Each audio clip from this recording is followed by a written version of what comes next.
संजय राउत का बयान क्या है? संजय राउत का बयान को आप क्या हल्के में आप ले रहे हैं? नहीं, बड़ा खतरनाक बयान, बहुत खतरनाक बयान है। और वही बात स्टालिन नहीं कर रहे हैं क्या? वही बात तो स्टालिन भी कर रहे हैं। आप क्यों सड़क पर उतर जाएंगे?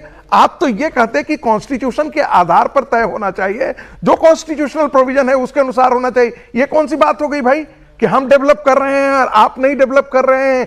जनसंख्या के आधार पर ही प्रोपोर्शनल ये रिप्रेजेंटेशन तो ऐसे ही होता है ना। रिप्रेजेंटेशन के प्रिंसिपल को ही लागू करोगे ना इस देश में, ये साउथ नॉर्थ डिवाइड करना शुरू कर देंगे आप। नहीं होना चाहिए, लेकिन मैं वही तो कह रहा हूं, 25 साल पहले भी तो आपने नहीं किया था ना। वो साउथ नॉर्थ डिवाइड नहीं है ना, साउथ नॉर्थ डिवाइड आप कर रहे हैं, वो अपनी बात कर रहे हैं कि भाई हमारा नुकसान हो रहा है। नहीं, वो कह रहे हैं कि इस मुद्दे पर कोई ब्लैकमेल किसी को नहीं करना चाहिए। ब्लैकमेल नहीं होता, आपकी आदत में हो गया है सरकार की कि कोई भी विरोध करे उसे आप ब्लैकमेल करते हैं। नहीं, आप ब्लैकमेल ही कर रहे हैं। ये बात तो ठीक है। मुझे एक बात बताइए, कॉन्स्टिट्यूशन में इसके अलावा और कौन सी लाइन लिखी है कि किसी के साथ अन्याय नहीं होगा? सीधा सीधा लिखा है, सीधा सीधा लिखा है जनसंख्या कराओ, उसके आधार पर डिलिमिटेशन। सर बात नहीं कर रहे हैं, वो कह रहे हैं कि हम सड़क पर उतर जाएंगे इसके खिलाफ। वही मैं कह रहा हूं, कह सकते हैं और आम राय बन जाए तो अच्छा है, अच्छी बात है। लेकिन कॉन्स्टिट्यूशन तो केवल लॉ बताता है। आपने जो 3 सवाल किए उनमें से एक का भी जवाब हाँ नहीं है।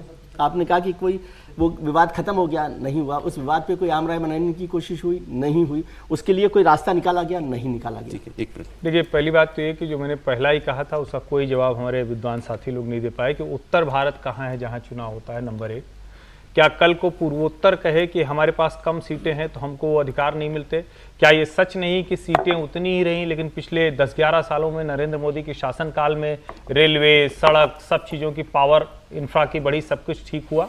फिर केरल कह दे कि अच्छा तमिलनाडु बहुत बड़ा है, हम तो बड़े छोटे हैं। कहाँ डिबेट को हम ले जाना चाह रहे हैं? और जब फर्टिलिटी रेट की बात कर रहे हैं तो क्या हम इसकी बात नहीं करते हैं कि देश के सबसे विकसित राज्य कौन से हैं? तो तमिलनाडु, कर्नाटक और तेलंगाना, आंध्र प्रदेश, इनकी बात हम करते हैं ना। तो वहां तो जनसंख्या कम है, इसके हिसाब से प्रति व्यक्ति आय भी वहां ज्यादा है, इसके हिसाब से अवसर भी वहां ज्यादा है। तो क्या हम कहें कि नहीं ऐसा नहीं होना चाहिए? मुझे लगता है डिबेट ही गलत दिशा में, पूरी पॉलिटिकली मोटिवेटेड डिबेट है और कोई विवाद नहीं है। विवाद खड़ा करने की कोशिश हो रही है। मैं फिर कह रहा हूं, हर व्यक्ति आज के समय में आप देखिए तो बच्चों की जो स्थिति है, जनसंख्या की स्थिति है, वो धीरे धीरे सब जगह कम ही हो